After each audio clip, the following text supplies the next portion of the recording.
even though they are over in their instructional minutes proportional to their full-time colleagues, they would not be compensated for that time. That they are either having student contact or instructional minutes during their advisory time. But you, What I'm saying, I'm for the opposite.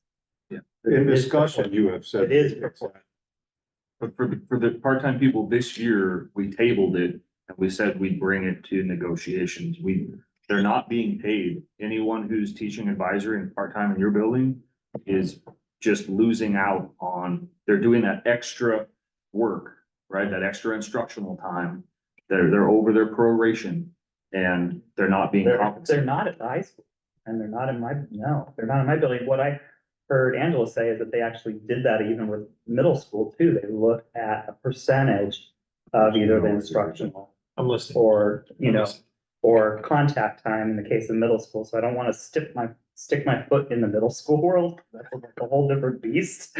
But in terms of like, I mean, for a small school, I can think of my part-time staff and I know the ones that teach advisory and they have 5 additional instructional minutes that start earlier, but then they lose that 5 minutes of instruction later in another passing time.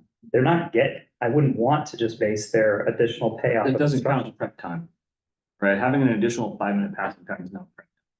Prep time. But it's taken from instructional time. It's less instructive. It's less instructional. Correct. So if I'm part-time and I teach 5 classes, I'm losing 5 minutes out of those 5 classes.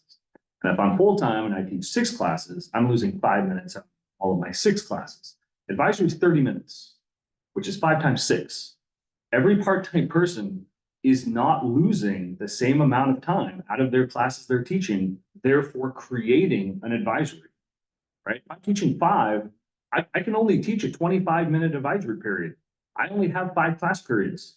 5 minutes out of those 5 classes is only 25 minutes. But guess what? My advisory is 30 minutes, right? If I teach 4, if I'm a 0.67, I'm only losing 5 minutes out of those 4 class periods I teach. That's only 20 minutes. This is how the district created advisory without going over the cap, right? Which was my original question. We have a 300-minute cap on instruction. The 300-minute cap has been maintained and not violated for full-time teachers because they took 5 minutes out of 6 classes and took that exact amount of time and created an advisory. Part-time people don't have the same number of classes as full-time people. So you're robbing the same amount of time out of less classes and then having them teach the same full advisory. They could teach a prorated advisory, which doesn't make any sense at all because it'd be a totally different class period than all the other advisories that are happening, right? So like in my world, Brian, I'm looking at this and I'm like, that's a violation of the proration of their instructional minutes.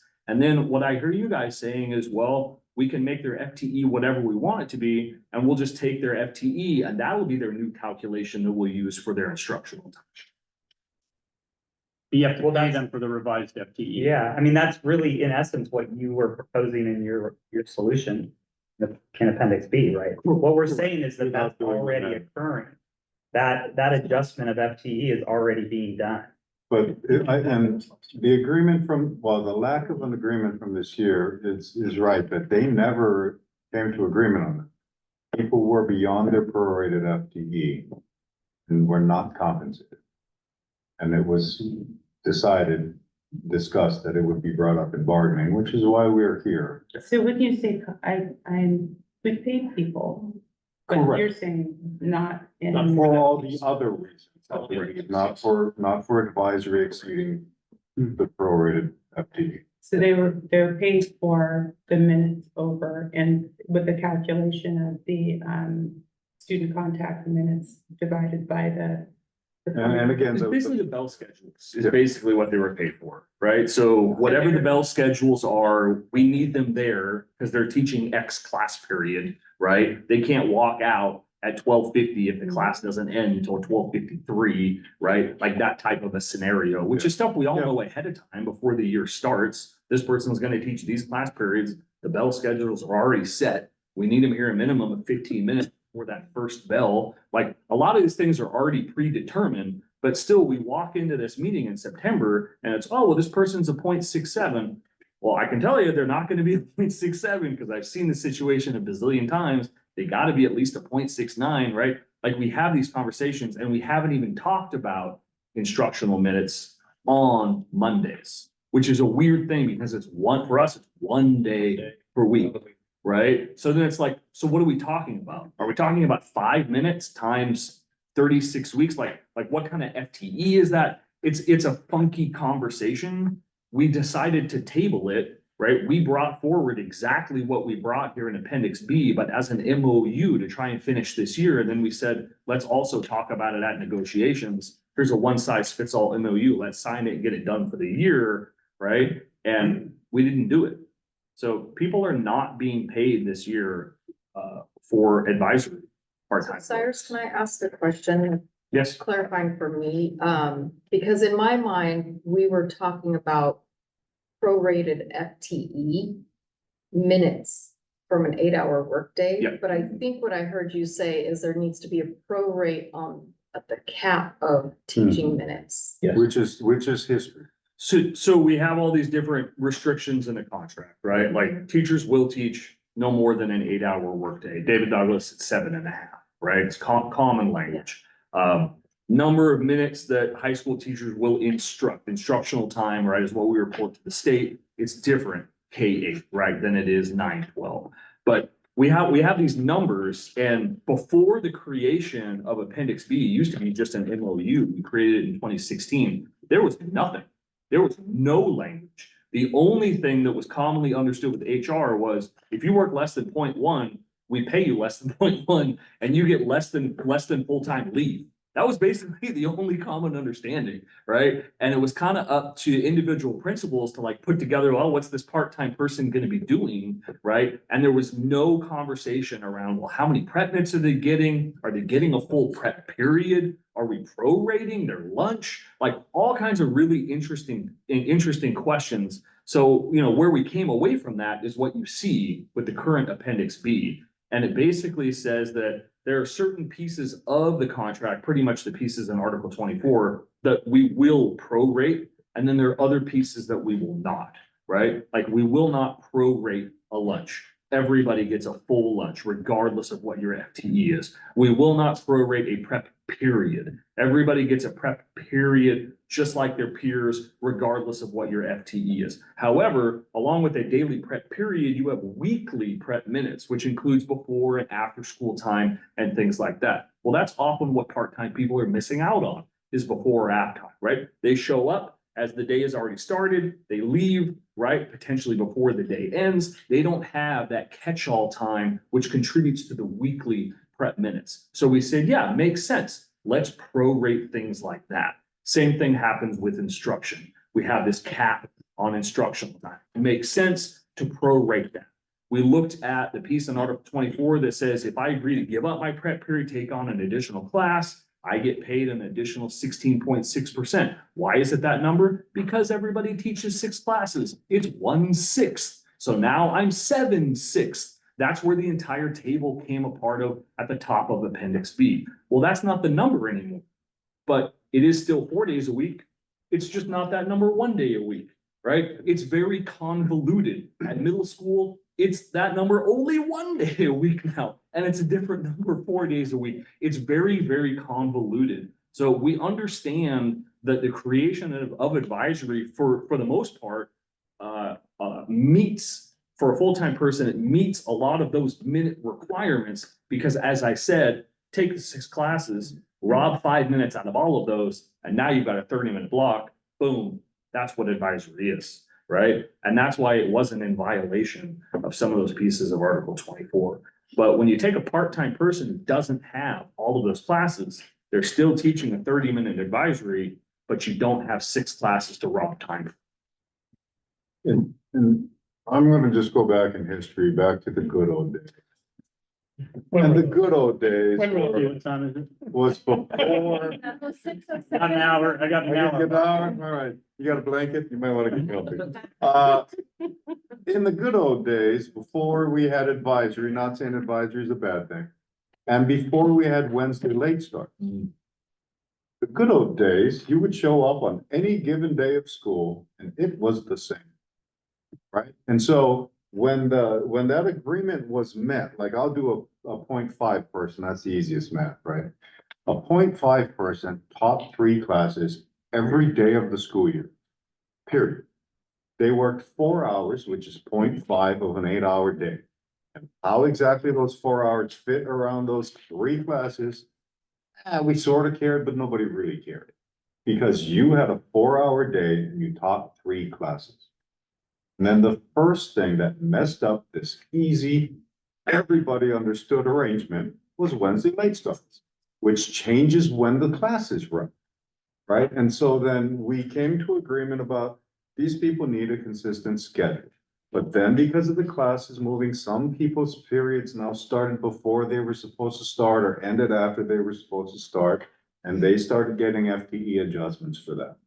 And then advisory showed up and now it's just a mess, right? So that thing, that appendix B with the top part, we are trying to say, fine, whatever. We will accept payment for people with advisory and call this all good. Because right now, that appendix B does not fit what we do as a district. Right? We no longer live in those good old days. We're trying to find a way to make that work without just blowing that thing up and coming back with a new how many out of 7? Because that doesn't work very well at the high school either, because you don't do 7 every day. Right? And so we're trying to keep the structure that for many years served us so nicely. And just having that advisory payment would, we think, for the most part, fix everything except for that Wednesday flux now, right? Which is where a lot of the hour adjustments get made for FTE. It is the Wednesday thing. Advisory is this new thing that is causing chaos. And that those, again, what we think are small payments would wipe that clean. We wouldn't have to worry about that and do all those calculations because those are not fun for anyone.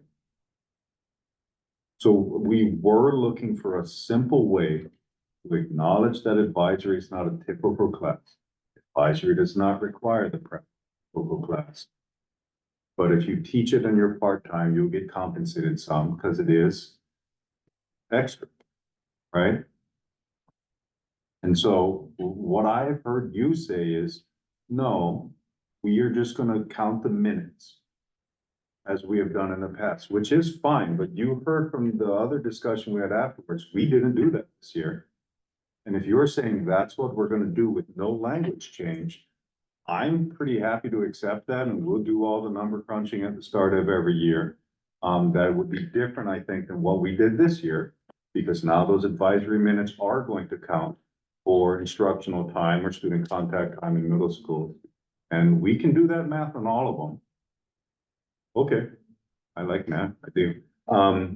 Or we could just have that simple solution. Either way works first. Thank you, Mark. Yep, It seems that we're having a very circular conversation. yes. So I wonder if we want to share the little change in 30 and the spelling out of the number 3 and whatever that was in, 2 big changes. I thought, actually, what I uploaded was wrong. So I thought I saw Felicia walk in. In and out. Stop that. No. The only addition we had was in Article 30, Section F, Okay, Which is the new part, right? the new part, that's not at the very, very end. Yes, we just added to yours. Want me to read it? Unless otherwise required by law. I read through the PERS statute as quickly as I possibly could, which is before I do, and not fun at all. I couldn't find anything that prevented us from doing that. Right. But if PERS came out and said, no, sorry, you have to zero that out if you pay for it, then we would have to follow what they Yeah. do. I didn't find anything that required us to do. So that. at this point, you think you could make that payment without a reduction, Correct. but who knows with the law? Gotcha. So that was the only add that we wanted to make there. That's this. You Makes read it at sense. the end. Right. And I recognize that we have disagreements about Appendix B, and clearly we've gone back and forth.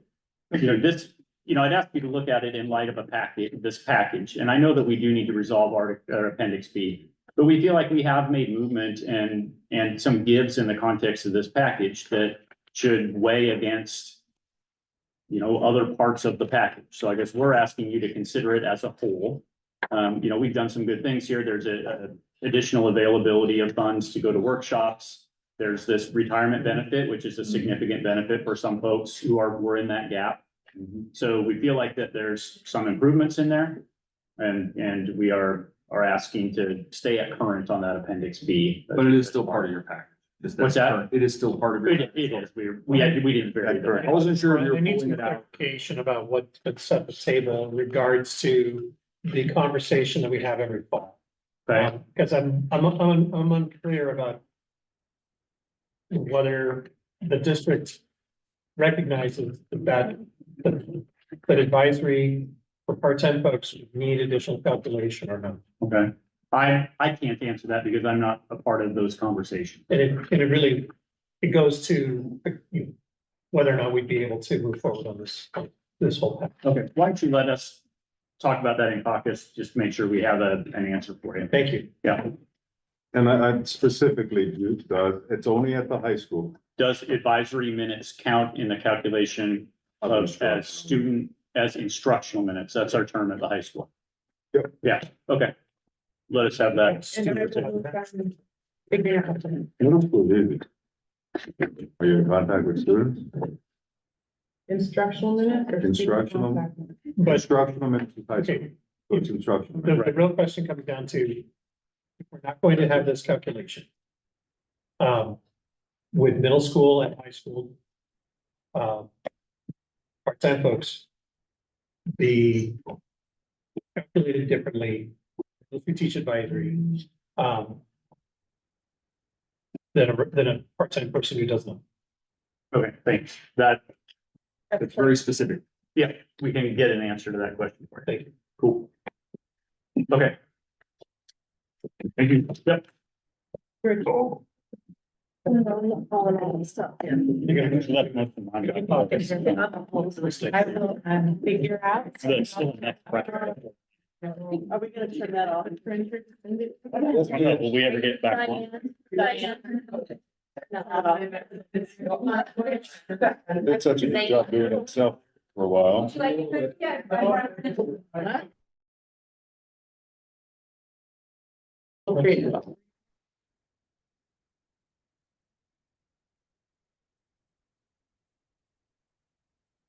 And we're back.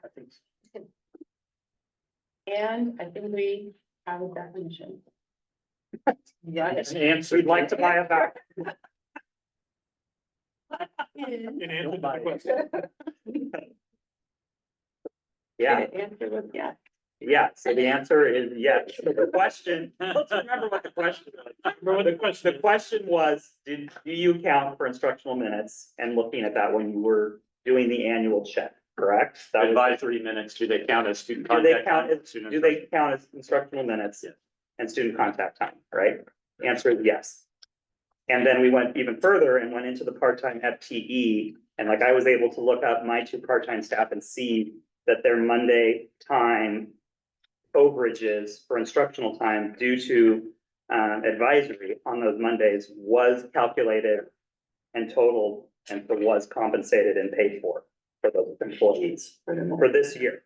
Minute. Per minute in that part-time FTE spreadsheet, which is a bundle of fun. It's a bundle of fun, yes. Yeah, it is. It's on the, so it's on the second tab that's in there. But how was it calculated if it's only one day per week? If you look at the spreadsheet. I did, I was looking at it in the other I room. saw you on it. So like, if you want, I can give you, So what do you mean, how is it calculated? So it was one day a week, So like for each Monday was 9 minutes. So 9 minutes times 35 Mondays in the year, times their hourly rate or whatever we decide to do. Yeah, that's what it looks like. And that's what the Yeah. And so it I've was got paid like- as ATW or it was paid as a change to their FTE? we paid it as an additional Thanks. line in their checks. So So it was like a one-time it lump. was a lump we paid at the beginning. Oh, but I think it's like an adjustment to you FTE. do, because I can, it's in the email. I'll forward it to you, but I told you how we were paying it in the agreements. And it was, I've been trying to say the time they're paid, we paid them back. So it's been compensated, that's what I'm saying. And then it also For breaks, minute, So again, That's just for fine. clarity, so we would look at a 0.67 employee. We would take 0.67 times the instructional minutes at the high school to figure out how many instructional minutes they should have. We would then calculate how many instructional minutes they actually have. And adjust their FTE or pay a stipend, whatever the case may be. exactly what I exactly, did. like, so for this example, it says, 6 minutes per Monday equals 186 minutes. And that's already happened. It's They've done. already been paid. It had. Was it paid in one check? Was, Was it I paid in can- like October and November or something like that? Yeah, it might have been in December, but I can check with Jen It was a one. for the whole year because it didn't make sense to pay 9 minutes a month or a week. So we just gave them a lump for the whole year. I paid in pennies.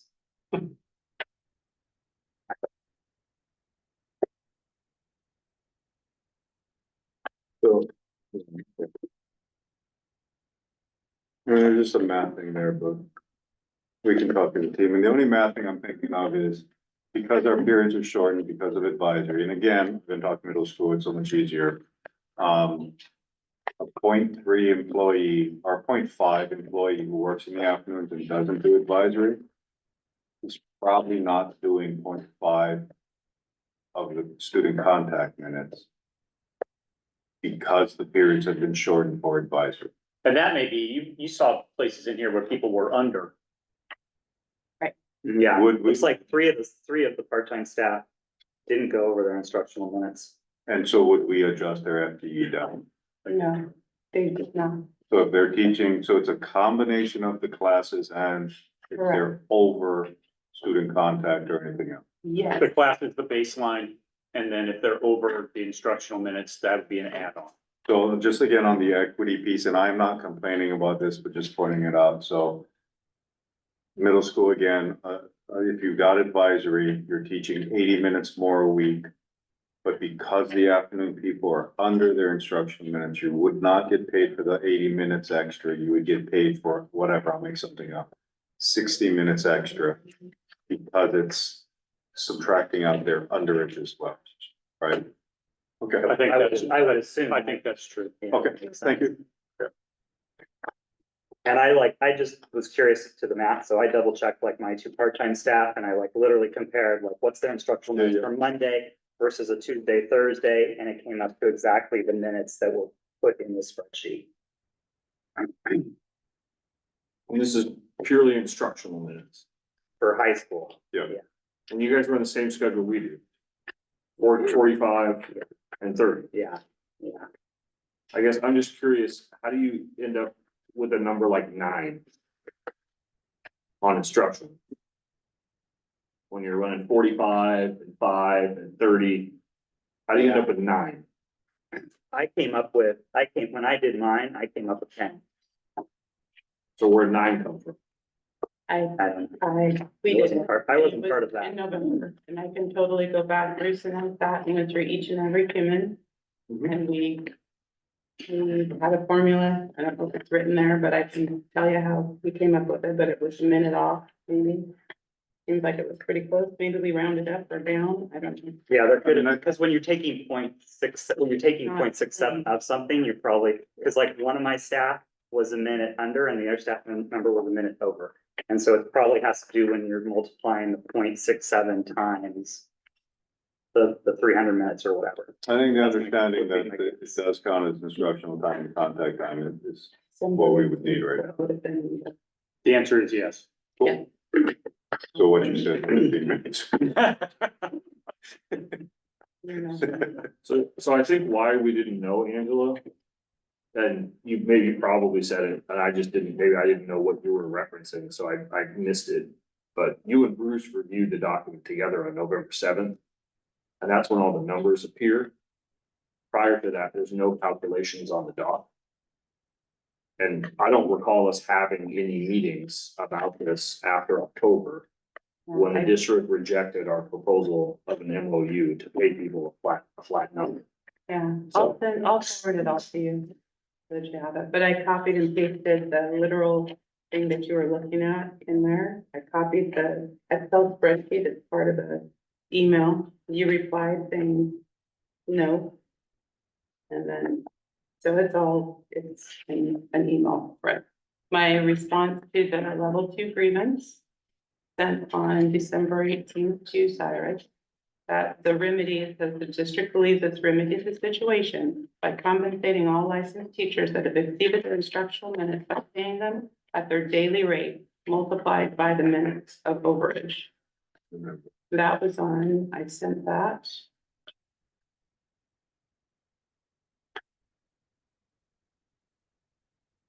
Dated the 18th of December. Okay. So with the answer to that question, I don't know where that leaves us at 7:40 something, 7:45. Or you guys gonna bring this back to us next time, a response back to us next time, or what do you wanna do? Caucus, Okay, or we can. Well, it might be that we bring it all back on the next time, but I'd like to have a conversation if we can send on. okay, sounds good. A quick conversation. More? I'm gonna leave my stuff here because I'm sick of lugging this thing around. I'm just sitting. I'm not. Oh, you're.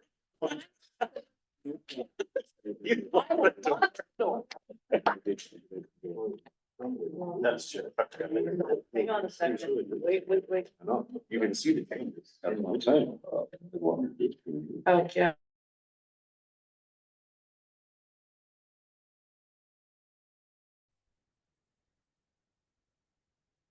So. The whole part about retirement. Great for us. In regards to. The part-time MOU, I'm sorry, Appendix B. appendix B. Yeah, it's called the part-time MOU. It really is. The title. There you We would like to add a line in the language where it says, for the purpose of FTE calculation, advisory will count as instructional time at the high school and student contact time at middle school. Which we think is exactly what you said. And that's the only addition. This would of course mean that folks are paid by FTE. Can you read that again? I'll say it again. I'm just gonna Okay, do you type it in, if that's okay. That's no problem. Just so that I don't know. Go ahead. For the purpose of FTE calculation, advisory will count as instructional time at the high school and student contact time at middle school. Yeah. I don't know that we need the word the. Yeah, we think that's how all other things are calculated. So if you've got that weird Wednesday thing where your class starts before, it's your FTE that's adjusted, you're not paid the ATTW. We just like the simplicity of having, this is my pay for the year and I know what I get paid and I'm this employee 0.68 or whatever it might be. Where do you have that appearing in there? It's, Or where would you have it appearing? There's other talk in there about how the FTE is adjusted, right? Yeah. And it would go into that same paragraph. Do we want to reference the instructional, the time article at all? It's all in Article 24? 24. Right, time. like as per 24. Structural minutes and. I think because you have the specific reference to student contact time at the middle school, Mhm. and then the specific reference to instructional time at the high school. I think that makes it clear. To reference Article 24. There's only one No, place that exists. I don't think that you need to. Yeah, I know what you're talking about because of that specific language usage. Right. Yes. So I could move it into, And again, just for clarity, so we would see. Again, I'll use 0.5 as an easy example, right? A 0.5 person at middle school, high school, they're teaching 3 classes. So that's the foundation. Right, And then you would look at all those little adjustments. there's an adjustment to FTE. Correct. That would include instructional minutes So that the beyond calculation. three, yeah. It'd be the final piece to the calculation. After you've looked at their total work day, how many minutes are they actually working? So on and so forth, prep times and all that other piece. So it'd be the final app. Where? It's the Right after. FTE I adjustments. put it right after where it says receive prorated weekly prep minute, and it's that following. Okay. That's right out of that there. It makes the most sense. Okay, That's fine. I think we need to chat. You wanna talk about? No. We should call. We should call. We have a question. Sorry, give it 2 minutes. Three. 2.5. No, you don't even. We're gonna adjust your caucus minutes to 2.5. 9 minutes. So, 3 minutes. What if I go? This time of year. Like, the horrible thing that happens to your brain.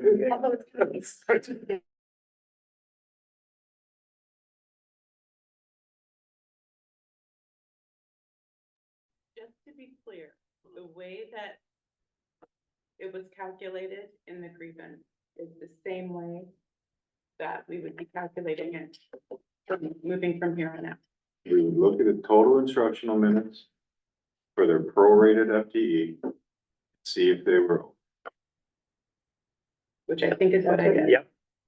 That's, and then if they were over, we would figure out FTE percentage or what, how you ever want to say that, what decimal it is. Do their FTE. Versus a stipend. Instead of being paid in a lump sum. Correct. Yes. so you like the idea of seeing it As As a- as their FTE. not as as the opposed to- stat, not as the one time. Even though the adjustment to FTE would be very, very small, like a 0.01. 0.01 or 0.02. It's, which is not uncommon when we're working with these folks. These small changes. in FTE. One question with that, I mean, that then could change and fluctuate minutely year to year, depending on where they are. Oh, sure, yeah, I So mean, as the long as- calculation's gonna happen each year, Right, yeah, it's, Well, no, definitely. nobody's set. Falls off every year and then is redone. yeah, so it'd be a temporary, the FTE adjustment is how it would have to be looked So, at. none of the changes we've ever made are permanent, that's why we have to start all over. The starting point, the baseline is the number of classes taught. Correct. And if that changes, that's a thing, but if that doesn't. Baseline is change, number of then we're- classes, and then the Fiddle. 80 add-on caused by instructional I think minutes we're on the same page. or student contact time. Angela, where did you type the language? I'm not, Here, I'll put it in, I don't know. I have the thing up, and I think it's in our, okay, I'll print it. I think I'm free. Am I wrong? No, we're in agreement, we're in agreement. Yeah, it's right there. It's right after prep minutes. Yeah. The word prep minutes and that. On page 1, toward the bottom.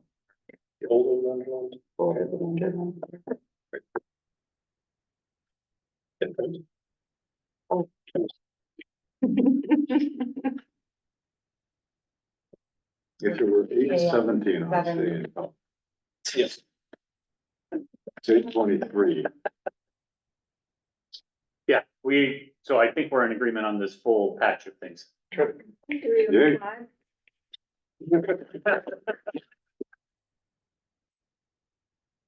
Thank you for that positivity. Yeah, it's important. that's what I'm here. So now's the part where everyone except Eric and Now we're gonna Brian start leave. Yeah. We don't need a fresh spring of coffee. Only of that one thing.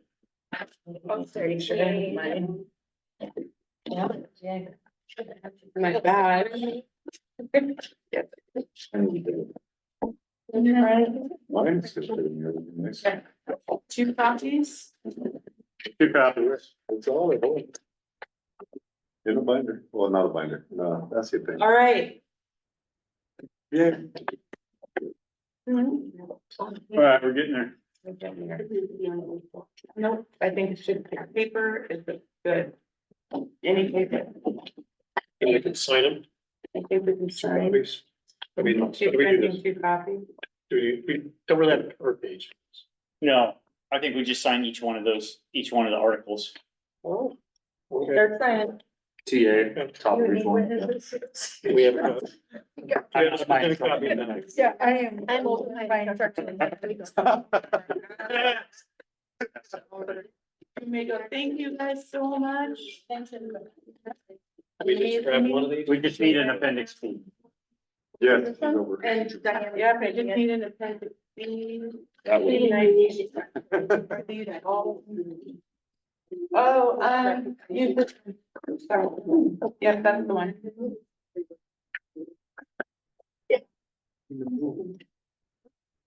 Is that better?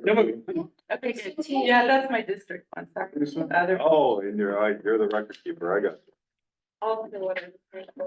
Okay. So we'll meet again on the 17th. Another fourth floor. 13 days. What? It's 13 days.